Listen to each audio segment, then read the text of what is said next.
ஸ்ரீ சுவாமி சிவானந்தா ஞான யோகம். இந்த அகம் என்பது யாது?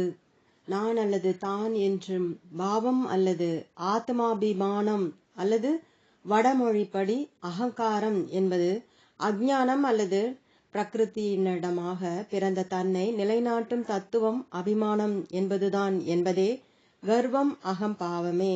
இந்த அகம்பாவத்துக்கு விதை வேற்றுமை காணும் அறிவு அல்லது பேத புத்தியே.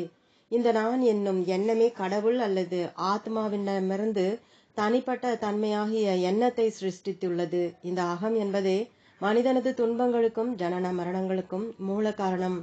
இந்த நான் என்பதே உடல், உள்ளம், பிராணன், புலன்கள் ஆகியவற்றோடு தன்னை ஒன்றுபடுத்திக் கொள்கிறது.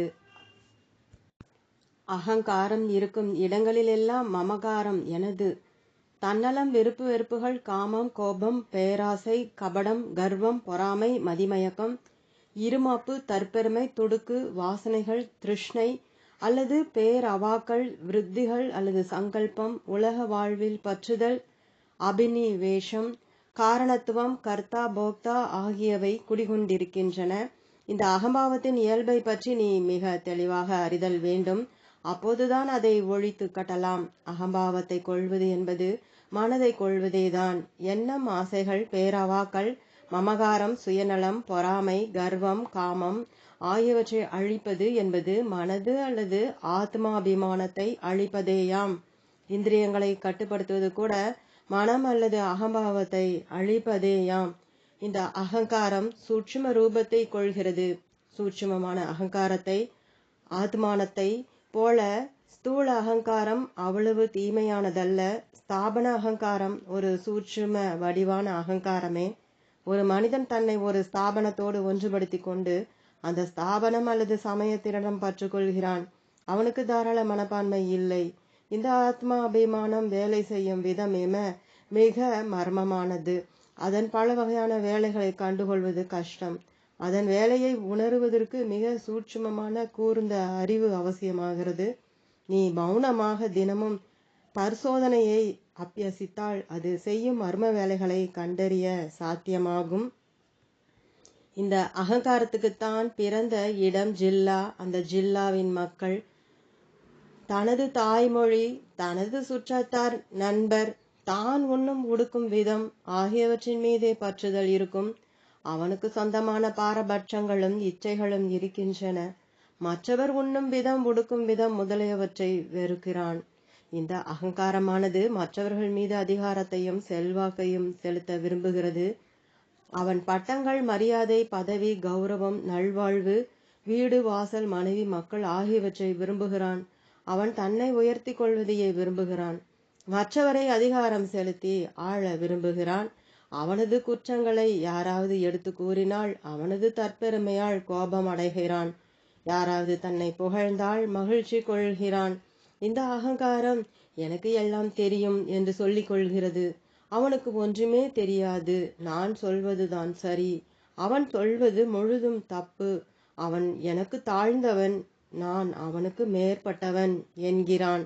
அவன் மற்றவர்களை தன் வழிகளையும் கொள்கைகளையும் பின்பற்றும்படி கட்டாயப்படுத்துகிறான். நீ தற்சோதனையையும் சுய ஆராய்ச்சியையும் தொடங்கினால் இந்த அகங்காரம் திருடனை போல பதுங்குகிறது. இது உனது பிடிப்பினின்றும் அறிவில் இருந்தும் நழுவும். நீ எப்போதும் விழிப்பாயும் எச்சரிக்கையாயும் இருக்க வேண்டும். ஜபம், கீர்த்தனம், தோத்திரம், பக்தி மூலம் பகவானது அருளுக்கு நீ பாத்திரனானால் நீ இந்த அகங்காரத்தை எளிதில் கொள்ளலாம். பகவத் கிருபையால் தான் உனது சரணாகதி பூரணமாகும். இந்த அகங்காரம் சர்வ வியாபக அகங்காரத்தில் உருகி ஒன்றானால் நீ பகவானோடு ஐக்கியத்தை அல்லது ஆத்மானந்தத்தை அடைவாய். இந்த சிறிய அகங்காரத்தை அழிப்பதன் மூலம் நீ வாழ்க்கையின் லட்சியத்தை அடைந்து நித்தியானந்தத்தை நுகர்வாயாக. ஞானாமிர்தம். மேக கூட்டத்தில் மின்னல் வீசுவது போல் உலக இன்பங்கள் நிலையுள்ளவை அல்ல.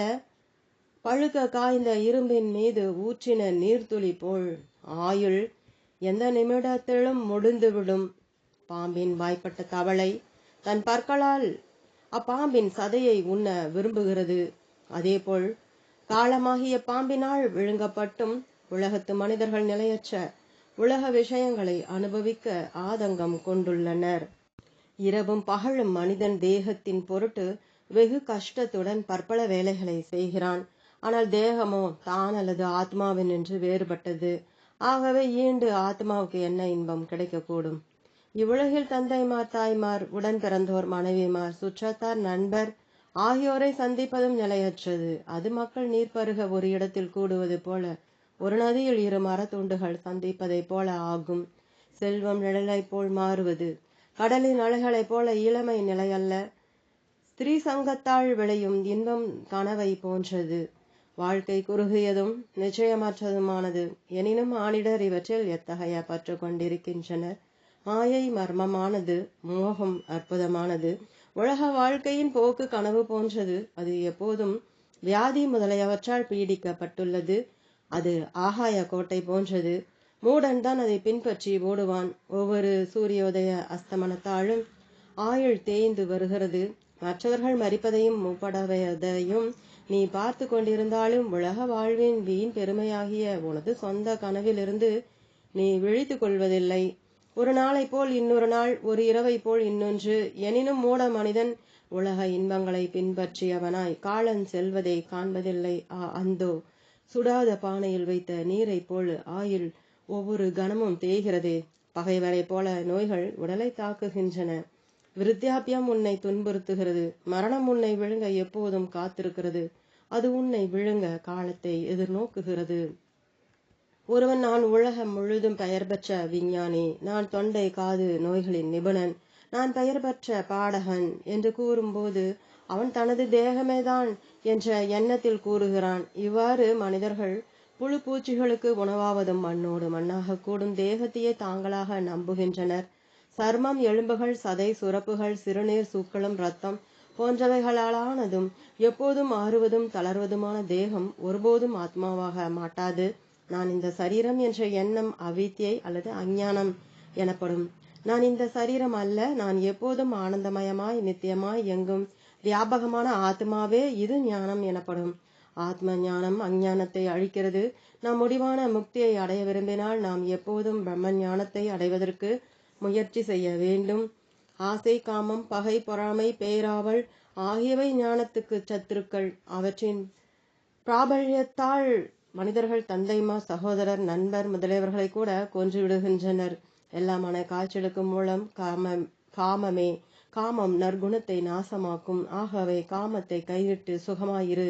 இவ்வாறே கோபமும் நமது பெரிய சத்துரு. திருப்தியே சொர்க்கலோக மலர்பந்தல். சாந்தம் வேண்டியதை அழிக்கும் கல்பக விருட்சம். ஆசை பெருங்கடல். க்ஷமை அல்லது மன்னிக்கும் இயல்பை வளர்ப்பவனுக்கு பகையில்லை. புத்தியில் ஆத்மா பிரதிபலிப்பதே ஜீவன் எனப்படும். பிரம்மம் அல்லது நித்திய வஸ்து உண்மையில் புத்தி முதலியவற்றிற்கு சாட்சி மாத்திரமே. சர்வத்திற்கும் ஆத்மாவான பிரம்மத்தினிடம் இவ்வுலகம் முழுவதும் அஞ்ஞான வாசத்தால் சுமத்தப்பட்டுள்ளது.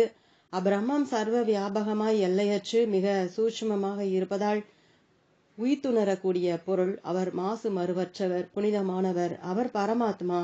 பல்வேறு கட்டைகளின் உருவ பேதத்தால் நெருப்பு பற்பல உருவம் கொண்டாலும் நெருப்பு ஒன்றே போல் அறிஞர் கண்களில் பஞ்சகோசங்கள் போன்றவற்றால் வேறுபடினும் ஒன்றே புலப்படும்.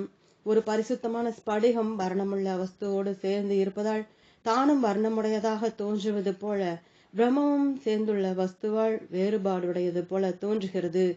தேகம், புலன்கள், பிராணன், புத்தி ஆகியவற்றினின்று வேறுபட்டதாய், சுய பிரகாசமுள்ளதாய், மாறுதலற்றதாய், நித்தியமாய், அழிவற்றதாய், சுத்தமானதாய், உருவமற்றதாய் தான் அல்லது ஆத்மா விளங்குகிறது. தேகம், இந்திரியங்கள், பிராணன் ஆகியவற்றினின்று ஆத்மா வேறுபட்டது என்று நீ உணராத வரையில் நீ உலக துக்கங்களில் உழன்று மரணத்துக்கு ஆட்பட்டு இருக்க வேண்டியதுதான். ஆகவே உனது இதயத்தில் எப்போதும் தேகத்தினின்று தனிப்பட்டதாக ஆத்மாவை தியானம் செய். புத்தி முதலியவற்றினின்று நீ வேறுபட்டவன் என்று அறிந்து துயரத்தை விடு. கர்மங்களின் பலனாக நீ அடைந்துள்ள இப்பிறப்பில் பிராரப்த கர்மங்களை இன்பமானவையாயினும் துன்பமானவையாயினும் உன்வழி வருவதை செய்து அழித்து கொண்டு வந்தால் அப்படிப்பட்ட கர்மாவினால் நீ மலினமடைய மாட்டாய். வெளிப்படையாக நீ உன்னை கர்த்தாவாக காட்டிக்கொண்டாலும் உனது ஆந்திரீக இயல்பின் புனிதத்தின் காரணமாய் நீ கர்மாவால் தாக்கப்பட மாட்டாய். நீங்கள் யாவரும் பூரணமான மனோ வைராகிய நிலையை அடைவீர்களாக. நீங்கள் யாவரும் அவரவர்களது வர்ணாசிரம தர்மப்படி விதிக்கப்பட்ட கடமைகளை நிறைவேற்றிக் கொண்டு பூரணத்துவ நிலை அல்லது முடிவான மோட்சத்தை அடைவீர்களாக. நீங்கள் யாவரும் கர்ம தலைகளிலிருந்தும் அதன் பலனாக ஜனன மரணம் சம்சார சக்கரம் ஆகியவற்றினின்றும் விடுபட்டு தானாக கனிந்து மரத்தினின்று விழும் நெல்லி கனியைப் போல மோட்சத்தை அடைவீர்களாக. ஓம் தொடரும்.